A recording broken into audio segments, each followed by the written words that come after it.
made for any type of attachment. Is this a mini right here? This is a mini Right here, there. and then the PV kit consists of the threaded stud, the mounting disc, and the grab. Okay, that's the whole And kit. this will fit two adjacent panels, or with the addition of a nut, you can fit a single panel, lock it in place on 90, and then you can break this off and score.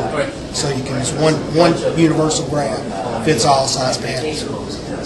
That's nice. So the mini is one of the most popular ones, and then there's just the regular S5. We have a full-size clamp, which is really designed for our snow retention system. That's what our core business has been for years. But the minis are more than adequate for use of any type of utility attachment: PV, walkways, satellite dishes, equipment, HVAC equipment, signage, any of that. The minis are more than adequate. Somebody has to do the math. What exactly is snow retention? For standing seam metal roofing, which is all our core business is attachment to standing seam metal, it's very much like a sliding board. It's slick metal, and snow will get up on there, and when it thaws just a little bit, it all releases. So it'll come off in an avalanche.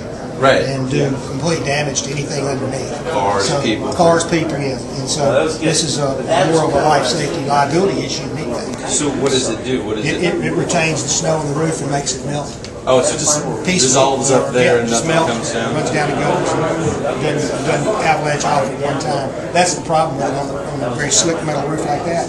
It all releases at the same time and comes down tons of snow. Seen that before. Do damage to your roof as well as people underneath. So. Yeah, absolutely. But we've got a full line of clamps that fit virtually any seam profile for standing seam. Wonderful. Thank you for the time. Welcome to our company. Glad to have you on board. Tony Lou, Sun Moto Corporation. Tell us a little bit about what you got going on here, Tony. Oh, you know already, right? Yeah, but pretend like I don't. We're retarded. Yeah, here is the flashing we made. Roof flashing. Yeah, flashing for single roof. Composite roof. Composite roof, yeah. And the leg bolt, bolting the shoe first. One leg bolt. One leg bolt, yeah. Then the flashing go on the top. After that, you put a different kind of attachment on the flashing, mounting on the back side of the shoe. Then aluminum rail mounting on the top. Then solar panel mounting on. Yeah, and it's really important that Yeah. this flashing is underneath this one. Is Yeah, it three? underneath. Is that the calculation? Is 1, 2, 3? Just to make sure it's covered on the other Yes, side? yes. And here, I have about 1 inch 1 inch. overlap.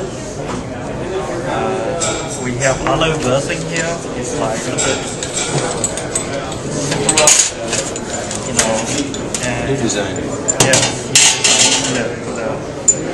put a seal on the bottom side. Oh, there's the ceiling. Yeah. And few more components. Tell me about Kyocera. Kyocera? Kyocera. Tell me how to pronounce Kyocera. Yeah, Kyocera is pronounced by the name Kyoto Ceramics. It's a combination of Kyoto and ceramics. So Kyoto Ceramics. Kyocera. That's right. I'll never forget that. That's right. Once you know that Kyocera stands for Kyoto Ceramics, then it's right all the time. So how long has Kyocera made PV panels?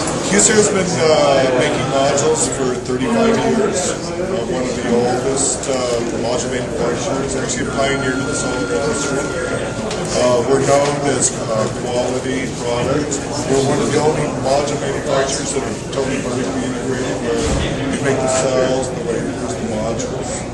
And we have manufacturing global. So, As well as in the United States. yeah, globally. We're setting up a line in San Diego to cover the main USA requirement. Nice. For North American market, we're currently manufacturing in Mexico, and for Europe, the Czech Republic, for Asia, China, and Japan. Nice. Nice, very good. All the cells are actually made in one plant in Yokkaichi, Japan, and the cells are distributed globally to module manufacturing. In order to maintain cell quality, the cells have to be made in one location. Once you start splitting the most core efficiency, which is the cell production, if you were to split that into various locations, you'd have disparity in Yeah, you don't want to touch that process. so everything is, the key is to make a high efficiency cells. The only way to maintain the quality is to have it done in one location. Nice. Very good. Thank you so much. So, you know, what you can do, maybe your customer says, hey, I can afford 1 kilowatt now. Or maybe you're Bill Gates and he says, hey, I want to do everything, you know. Really the biggest that we, I mean, 3 to 7 kilowatts is about very average for, are you video recording this? Yeah, you guys are going to be on YouTube. What do you think about that? I think you will look good on YouTube. Claim to fame, I'm on YouTube. So what questions? So 230 Watts. Right. So if you have anything that would produce Right, exactly right. Yep. So what does a panel like that cost? Well, you talk to more solar is sold on a cost per watt basis. So you're going to buy your system on a cost per watt basis, then you're going to sell it to your customer on the cost per watt basis. So let me give you some averages. So maybe total average system cost when you buy the modules, the inverters, racking, everything else. Let's just say it's about $4 a watt. Okay. And then you're going to install this for your customer somewhere between $8 to $10 a watt, depending on how hard a job it is, you know, the pitch of the roof, if it's really steep, if it's 3 floors, then, you know, all those things are going to add up. So you're going to buy the glass watt basis, so it's 2,000 watts. So that times $4 a watt, you get your price.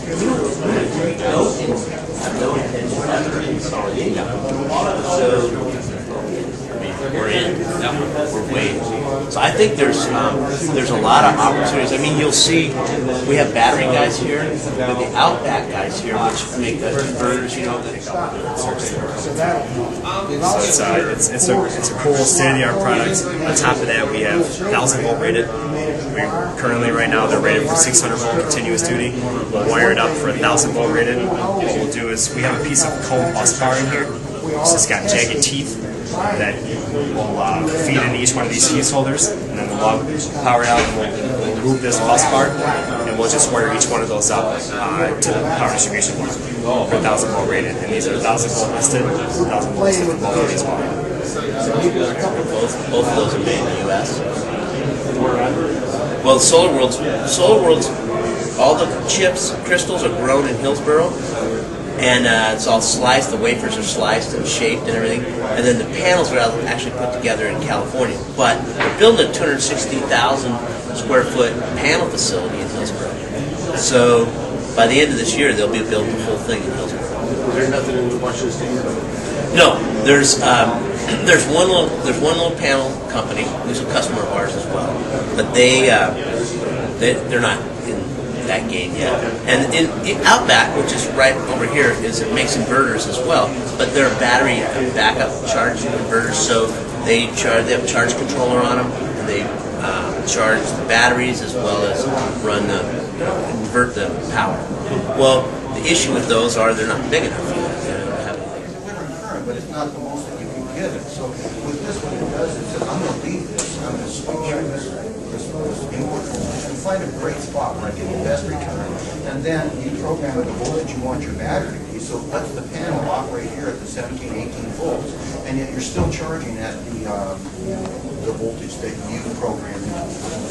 So if your batteries want to see 14.4, 14.2, it says, okay, I'm working up here, and I'm delivering down here. And it's called maximum power swing tracking. It's kind of a nice thing.